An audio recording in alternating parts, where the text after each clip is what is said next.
is near its conclusion. We're probably about 6 months away. And a lot of the interaction on what happens with your money, the stock market, that really has less to do with the overall picture of the election and the taxes. And so I'm still going to include a lot of the virus updates because the virus and the vaccine, I really do believe, are a big part of what's going to happen in the next 6 months. But let's look a little bit longer term. We got a new title for the show. So let's get into today's show, what we're going to actually cover. We're going to talk about unemployment. We're going to talk about the Fed decisions, and not so much as the Federal Reserve in as much as Congress and their inability to get a decision completed. We're going to talk about the election and housing, inflation, as well as even the stock market indexes. Now, version 3 is new today. So originally when I came out with this economic mapping back in February of 2020, it had a lot to do with what the institutions and the hedge funds were doing to the public, to the stock markets in manipulation. And I was trying to guide people into doing the right thing and not taking an emotional reactionary decision. Now that we are through that, and I will tell you, what I really believe is going to happen is the institutions and the hedge funds are going to play a little game with us here in October, November. So be very careful. However, if you've been watching this for any period of time, you already know that this is a game that's being played on a much bigger game board than you and I have. So it's nothing that we can do. We just know not to get sucked into it. With that in mind, we can do some projections. We can do some economic mapping.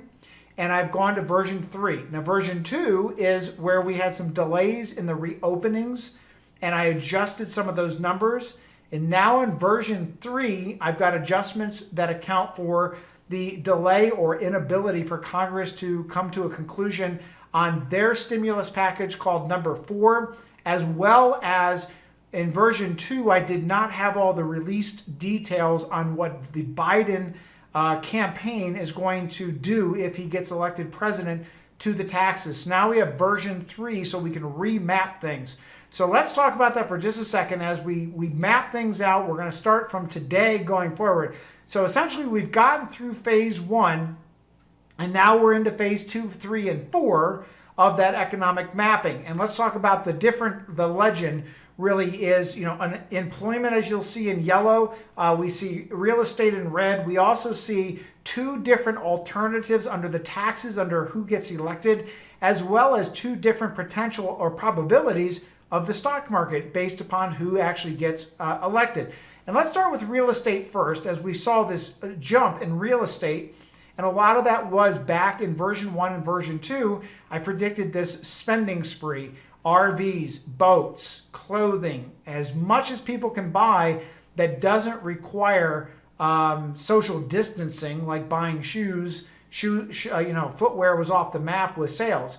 And what we will see, though, is we will see this decline in this because a lot of that increase in spending had a lot to do with the stimulus that people got in addition to the PPP loan keeping people employed.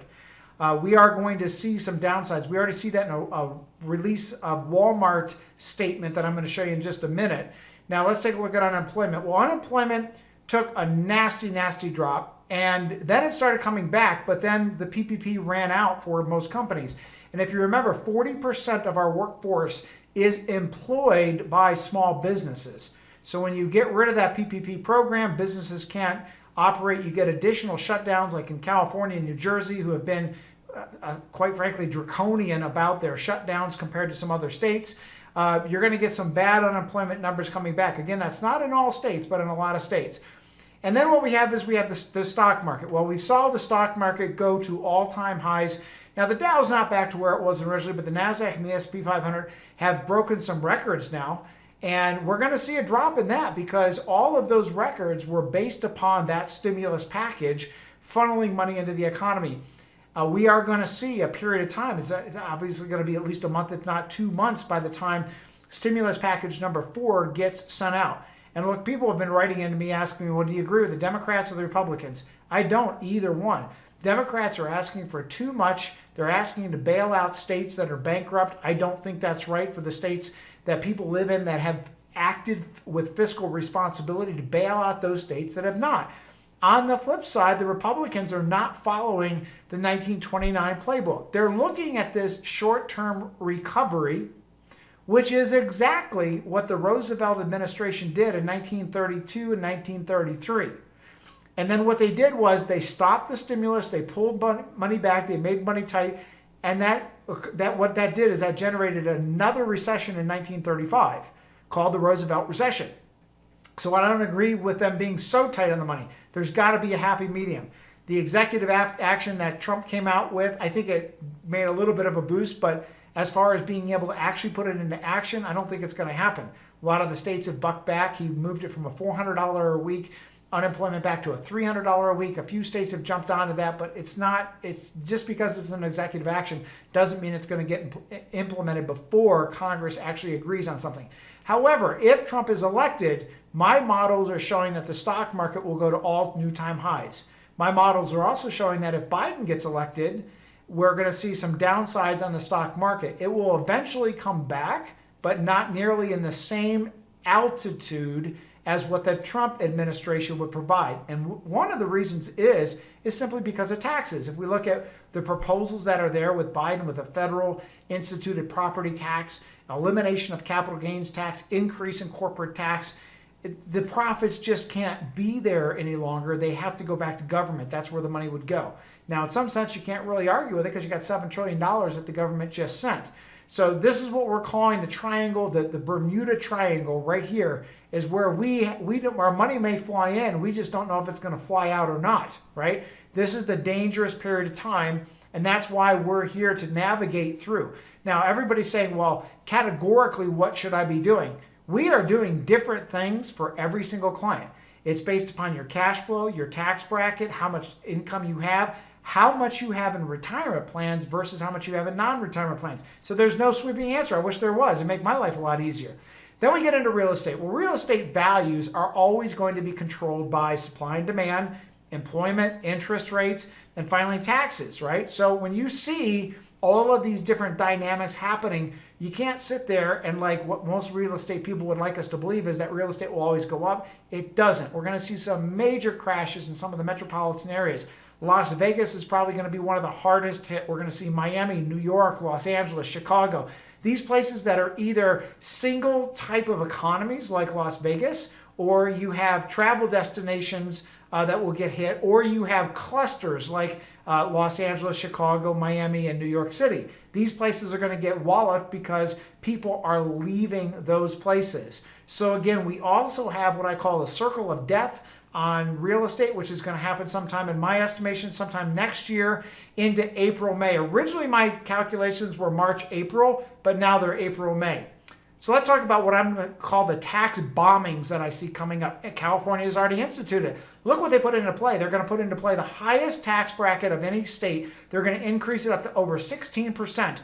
Now they're instituting a wealth tax. And listen to this. They're even instituting an exit tax. They're going to tax you on your net worth, even if you leave for the next 10 years. And not only that, can you imagine the frustration?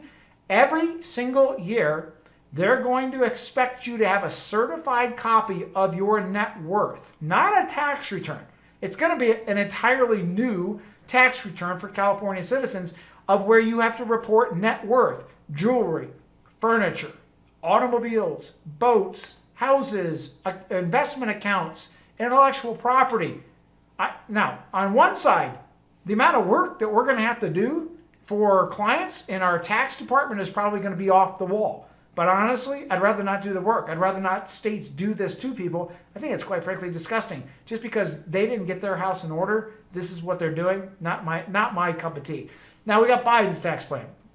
His tax plan is to create a federal property tax. He's also instituted a plan to either means test or income test Social Security. Well, right now you have a means testing and an income testing on both welfare, Medicaid, and Medicare. And they now want to institute that against Social Security. An increase in capital gains tax by almost 100%, basically bringing capital gains tax into the income tax arena, and the elimination of the capital gains tax exclusion on residential real estate that you can sell every 2 years right now for at least a $500,000 exclusion. Well, here's the Walmart. Walmart CEO just came out with their annual report. They showed sales jump by 9.3%. They showed stock jump by 6%. The CEO, Doug McMillon, basically said that these revenues jumped due to the tailwind of the stimulus checks that were provided. However, those have run out. Unemployment has run out. So we're going to see some bad months ahead until these new stimulus packages are improved. Well, we got the economic indicators. Well, here we go. Right out of the gate. We predicted this. This is right in our economic mapping under version 2. Last week we had 963,000 people apply for unemployment. This week it went up to 1.1 million. It was up from 963,000. Walmart reports immediate and connected drop in sales with the removal of the unemployment extension. Unemployment will continue to rise until PPP and economies open. Trend line is what is based upon the virus, right? And we have unemployment down. Still hasn't moved really much at 10.1%. And there are 3 additional states that are going to pay this extra $100. So again, the federal government will pay the $300 per week, and then some states can elect based upon their financial obligations. And there are 3, Montana, Kentucky, and West Virginia, that have agreed to pay it. So again, the executive order went from $400 down to now $300. On the virus front, where do we stand? Well, today is Friday. On Thursday, Pfizer announced that they had been doing trials on 2 different variants of the actual virus, a B1 and a B2. What they have concluded is that both B1 and B2 do kill the virus, but what B2 does is it creates less in side effects, and the side effects are not that bad. So nausea, dizziness, headaches, and some soreness at the spots. Probably not much different than a flu shot or an antibiotic. Now, I'm not a doctor, but if they come out with a virus that's applicable and can kill the virus, I choose that over death. Sorry, I just do. I will take the vaccine. The Fed decisions. Well, we still have on the table the unemployment, the PPP, the stimulus checks, the student loan deferrals, rent and mortgage forbearance. There's a lot that both the House and the Senate cannot agree upon. And the virus update, well, right now we have 2 companies approved for limited use, 8 companies in phase 3. And you can see I'm crossing off the prior week to show you what the progress is. We have 13 companies in phase 2. And finally, let's go back there for a second, 135 companies in trials. They're not ready for human trials, but they've developed the vaccine. The vaccine leaders, again, we have Pfizer with BioNTech, enters phase 3. We also have Oxford, Serum Institute, Novavax, and Moderna. Economic indicators, not much to report on the Fed Reserve standpoint, except one thing. And this does not have anything to do with the Federal Reserve, but mortgage companies have raised rates. This is one of the ways that they have of either reducing the amount of flows that they can handle it, or they reduce the amount of risk based upon what they will see. I will tell you, however, there is one big change. FHA has now instituted, and it will start September 1st, a 0.5% refinance fee. This will be used to offset some of the risk that they feel like they're going to take in the future based upon what's happening. Well, here's what's happening. FHA mortgages. We have the highest delinquency rate in 40 years. This is why they instituted it. The reason I bring this up is I mentioned this on last week's broadcast, but a bunch of people wrote in and said, it's just the government's way of trying to, hedge some more money out of us. Well, not that I disagree with that at any time, but really the actual fact of it is when you look at these numbers, you'll understand why they're having to mitigate these risks. You have a biggest delinquency rate in 40 years. New Jersey leads with 20%. Nevada's in second place. We have 16% delinquency. Highest was in 1979 at 6.7%. Right now, a total of 3.6% of all mortgages are in forbearance.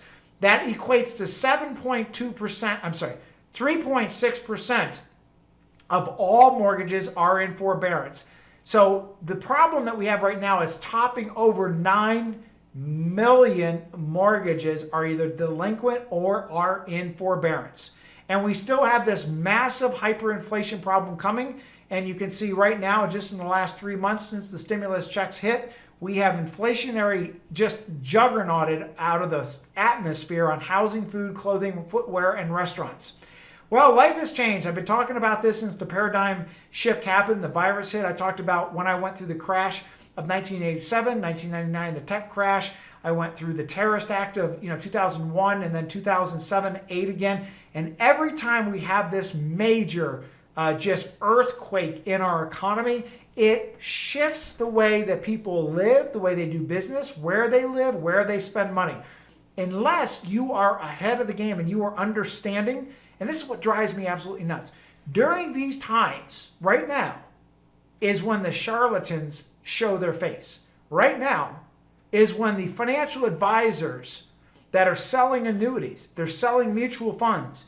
I'm seeing this because clients are calling me. They're going, what do you think of this? And right here in Las Vegas, I can tell you 3 firms that are doing this. What they're doing is they're selling annuities because they think people are fearful, and they're promoting the returns and that's absolutely false. It's a complete blatant lie. But they're twisting the facts to make people believe that they're getting certain returns. They're selling alternative investments. Here's a funny story. I hired a new financial advisor about 3 years ago. This one firm that I'm speaking of right now, I gave him as his first case. He came to me and said, how are these people not all in jail? These people are still operating right here in Las Vegas. And what they're doing is they're using annuities, they're using alternative investments like REITs and biotech and some other startups. And because the clients believe, hey, I'm getting this 6% rate of return, this is a great deal. I'm not paying any management fees on this. But what these advisors are not disclosing to these clients is the immense amount of risk, the immense amount of that just happened. A lot of these REITs and these private equities have reduced their dividend rates because they weren't actually making the money. They were taking the money actually out of the investments. That's a Ponzi scheme. But if you file the right way with the SEC and you do it the right way, you can actually operate a legal Ponzi scheme, and that's what they're selling.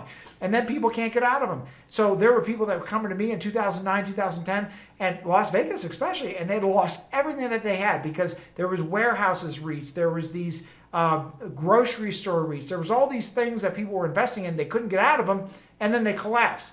This same thing is going on right now. Expect it to amplify. You'll get an invitation in the mail. You'll get invited to a seminar, and it'll promise all of these just incredible things that you think to yourself, wow, I've been missing out on these things.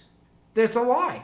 And so what we advise people to do is when you get those advertisements, bring them into us. What we've actually been doing is reporting them to the Securities Exchange Commission and to the state securities administrator. But we need the ads. We need what you're seeing, because this way we can do everything we can do to stop it. Because while you might be cognizant of it, there's a lot of people, especially retired people, that maybe have no idea. They read this ad, they read this invitation, they go to one of these seminars and they buy into this stuff. So if you get the ads, pass them on to us. We would love to report these people. So again, within this period of time, you got to be making changes to account for what is actually happening with the economy, but you've got to make sure that those changes are realistic and you're not buying into some scam that you're going to regret later on. Let's talk about the stock market. Well, stock market here, 4.7% up ending. I have a little change for you here. If you look back, what I did was I put our low point back on March 23rd of 2020. We were down 31%. Here we are today at 4.7. If you do that math, that's a 35% change. And that's not so bad considering in 2018, the S&P 500 was down 4.38. So actions to take right now, change the portfolio. Right, people have been saying, well, Ken, I thought you always promoted ETFs and passive investing. I do in normal times. But remember, the S&P 500 is always 1 year behind the curve, meaning that if there are industries, travel, airlines, etc., they will not take them out of that 500 index until after a year, until after they're voted out by the board of directors of that index. But you know people aren't flying. You know people aren't traveling or cruising. So there are things that when those things come out of the S&P 500 index, they are going to be putting those things in. What kind of things will they be putting in? We know cloud computing, digital computing, streaming. There's a lot of things that fit within that paradigm shift. So make sure you're making those changes. 2, sell real estate. Great time. I can expect that this real estate boom will probably last for another month to 3 months. And then when these 9 million delinquent mortgages come home to roost, we're going to see just a complete bomb in the real estate market. And prepare to buy back, because that's the game. You want to sell it when everybody else is thinking that there's no end to the upside. And then when reality hits and they all are crying because they've lost 30, 40, 50%, that's when you want to be there ready to buy. I adjusted my version 3 mapping to account for the delay in the forbearance. Originally, version 1 and version 2 had March, April. I've now pushed that to June, July, also due to the delay in the stimulus package. Please make sure that you're paying back any kind of loans or accelerated RMD distributions or distributions from your profit sharing plan and 401k. When the Treasury originally announced that they would allow this to happen, they didn't have all the regulations. The IRS recently issued those regulations, and I can tell you that most people will not qualify under the regulations. So you got to make sure that you're following the rules. Okay, so if you don't meet the qualifications, you have to put that money back in so that you don't have a penalty plus the tax. Also, prepare for massive inflation and election volatility. Hey, that's it for today. I want to make sure that you're joining in. If you have not yet joined the YouTube channel for H&H, go to YouTube. You can just Google it. What you do is just Google and say H&H YouTube channel. You'll find this page that you see in front of you here. Click on that little red button in the top right-hand corner. Hit subscribe. That way you'll be able to see any of my broadcasts. And even if you missed today, and you know every Friday at 4 p.m. PST I'm doing these, you can catch up and see what's going on in the world of money. Last and not least, if you got questions, you want a second opinion, you want to give us those advertisements that you're seeing coming in, promising the world, promising they can solve all your financial problems. We'd like to see those. We'd like to report those people. Give us a call. It's 844-702-1040 or support@hhtba.net. Hey, have a great week. We're almost through this intense heat and smoke and whatever else the world can throw at us. Have a great